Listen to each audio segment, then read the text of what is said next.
Alors, bonjour à tous. Aujourd'hui, on va traiter un exercice parmi les exercices des ateliers de Monsieur Ouya à la FSJESM de Mohamedia. Alors, sans plus tarder, on va attaquer notre exercice. C'est l'exercice 1 de l'atelier numéro 6. Donc, cet exercice nous fournit toutes les données nécessaires pour ces différents calculs de prime et de provision. Donc, soit les données suivantes d'un contrat de capital différé sans contrat d'assurance. Euh, Qu'est-ce qu'un contrat d'assurance vie de capital différé sans contrat d'assurance? Alors, c'est tout simplement un contrat où une somme est versée par l'assureur à l'assuré si et seulement si l'assuré est toujours en vie à la fin du contrat. Sinon, rien n'est versé. C'est-à-dire, si l'assuré meurt pendant la durée du contrat, donc il ne recevra rien, tout simplement. Donc, on dit dans ce cas, les primes sont acquises. Généralement, dans les assurances, les survivants sont toujours financés voilà, par les décédés.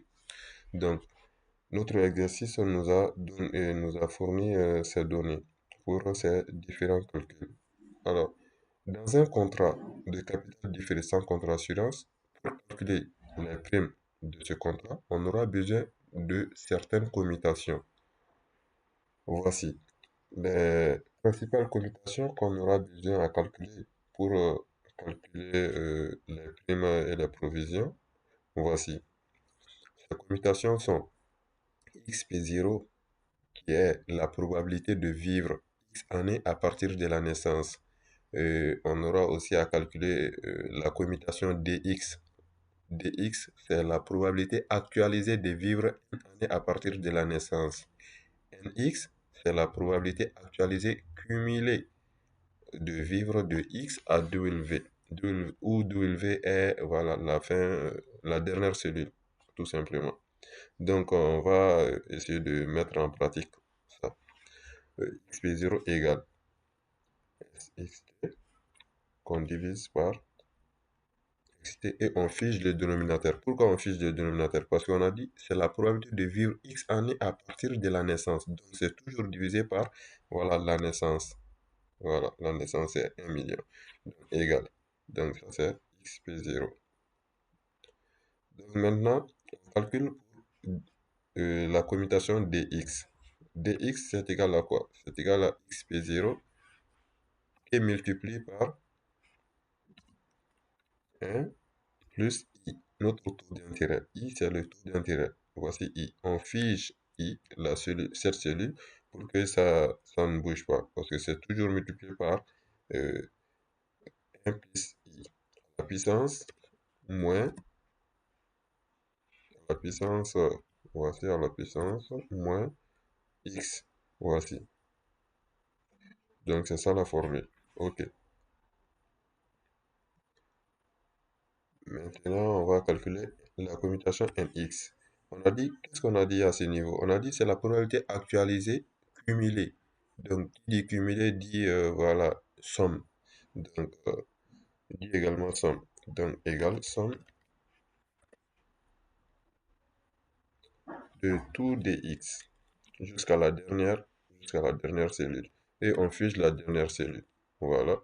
On ferme la parenthèse. OK. Donc, on vient de calculer nos trois principales commutations pour les calculs des primes et provisions dans le cadre d'un contrat d'assurance vie de capital différé sans contrat d'assurance. Donc, maintenant, on va calculer notre prime pure unique, prime pure périodique, et prime pure et prime commerciale, disons. Unique, prime commerciale périodique. Donc, euh, l'âge de l'assuré à la signature du contrat est 50. Donc, on aura besoin de cette partie. Donc, on va mettre ça au clair pour ne pas tout simplement faire d'erreur. On va mettre ça bien en visuel. Voilà. Voilà. Et la durée du contrat, c'est 8 ans. Durée de paiement aussi, 4 ans. Donc, notre capital vie, c'est 90 000. Frais d'encaissement, voici. Frais d'acquisition, voici. Commission, voici. Les frais de gestion de capital vie aussi. Donc, à quoi est égale la prime pure unique? D'abord, qu'est-ce que c'est que la prime pure unique? La prime pure, qu'est-ce que c'est qu'une prime pure, disons? Une prime pure, c'est tout simplement le coût net du risque. C'est le coût net du risque. Donc, c'est le montant qui couvre exactement le risque de devoir verser le capital vie. Le capital vie qu'on a ici.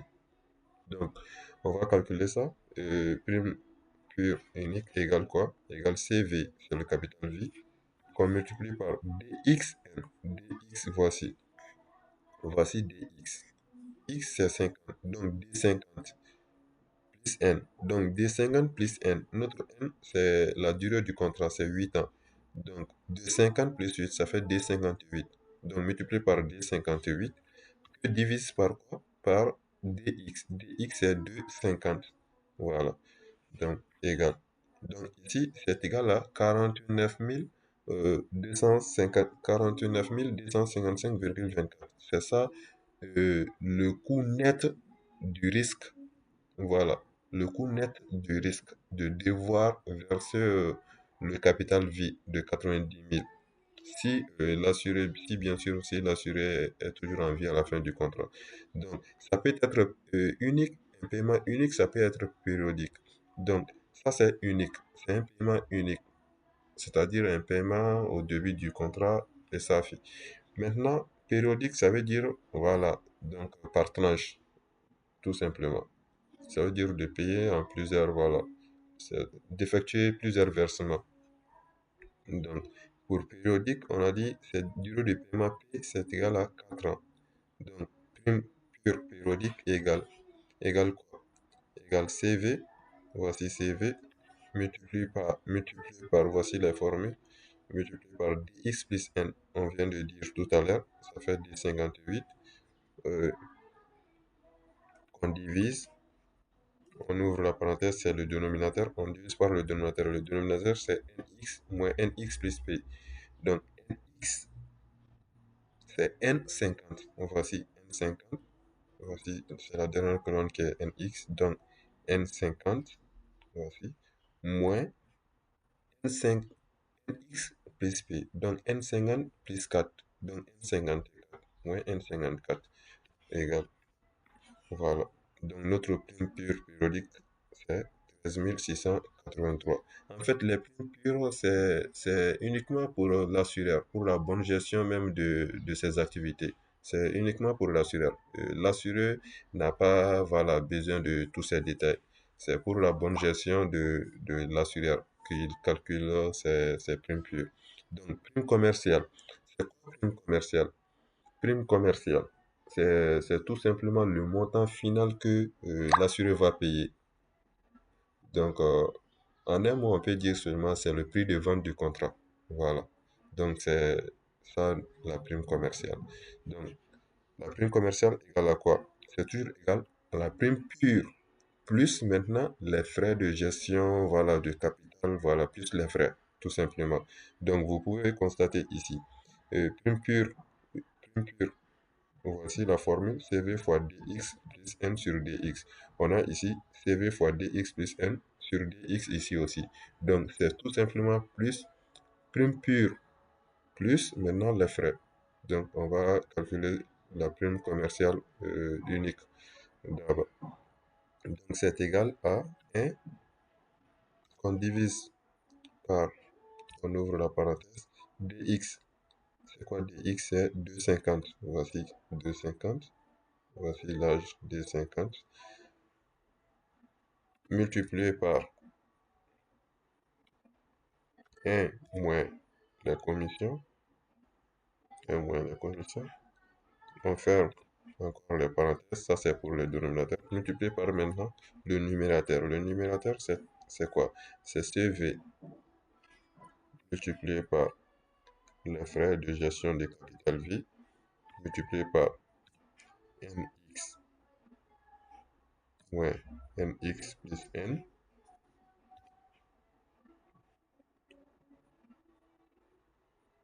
plus CV multiplié par, attends, plus CV multiplié, plus CV multiplié par dx plus n. Voici dx plus n. Donc, on ferme la parenthèse et OK. Maintenant, on va calculer prime commerciale périodique, qui est tout simplement égal à 1 sur notre dénominateur, on ouvre nx moins nx plus p fois 1 moins la commission. Voici la commission 12%. On ferme la parenthèse encore parce que c'est le dénominateur. Maintenant, on ouvre la parenthèse multiplié par on ouvre la parenthèse pour le numérateur. Le numérateur, c'est quoi? C'est CV multiplié par, attention,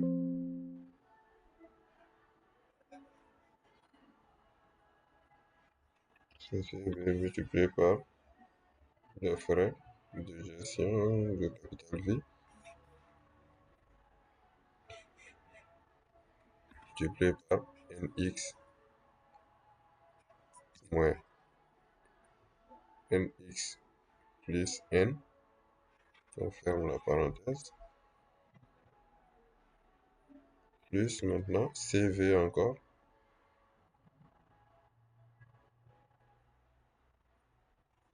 fois dx plus n, ça fait des 58. Des 50 plus 8, ça fait des 58. Donc on ferme la parenthèse, ok. Voici notre prime commerciale périodique. Donc ce sont les primes commerciales qu'on communiquera à l'assuré. Mais les primes pures, que ça soit unique ou périodique, ça c'est uniquement pour l'assureur, pour la bonne gestion de ses activités. Donc, voilà. Maintenant, on va calculer maintenant les provisions. Les provisions non ilmérisées et les provisions ilmérisées.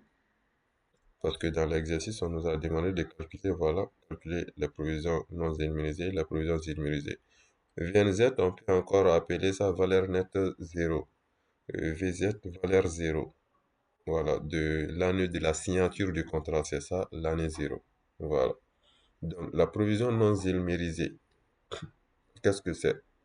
C'est juste une réserve théorique du contrat, tout simplement. Donc, c'est c'est le montant que l'assureur devrait posséder à la fin de chaque année pour être certain de pouvoir honorer ses engagements.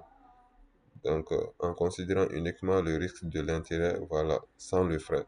Donc, c'est ça la provision non illimitée. En fait, les provisions même, c'est quoi? Ce sont des montants que l'assureur doit mettre de côté chaque année pour garantir qu'il aura les fonds nécessaires pour payer l'assuré. Voilà, à la fin du contrat, tout simplement. Donc, on calcule VNZ0, c'est égal à quoi? Voici la formule. C'est égal à 1 que divise dxt. Voici dx. Donc, t, ça veut dire au fil du temps. Au fil du temps. Donc, c'est ça notre dénominateur. Donc, on ne fiche pas. Voilà. Pour les formules de VNZ, T, VZT, RT, rachat, partout où vous voyez T, vous n'allez pas figer cette cellule. Mais si vous allez partout où vous ne voyez pas T, vous allez figer cette cellule.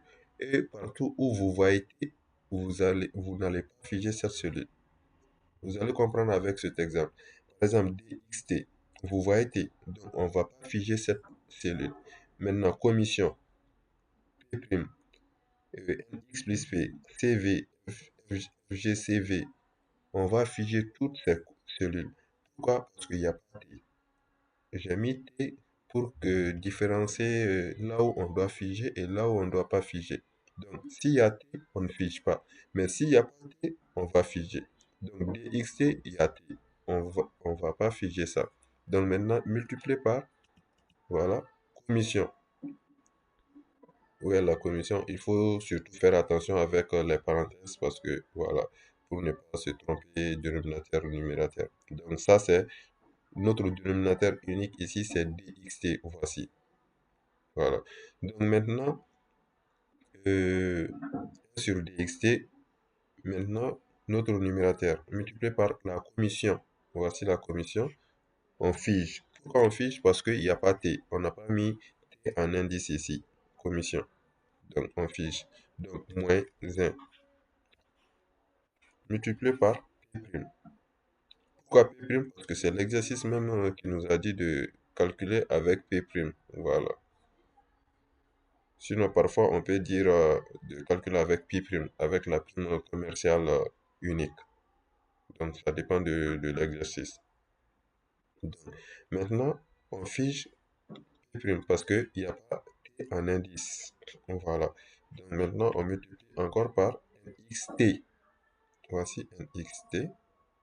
NX, NX 50 au fil du temps. Donc, ça va venir jusqu'ici. Maintenant, moins NX plus P. Donc, moins NX plus P. X plus P, il n'y a pas un indice là-bas. Donc, on fiche la cellule.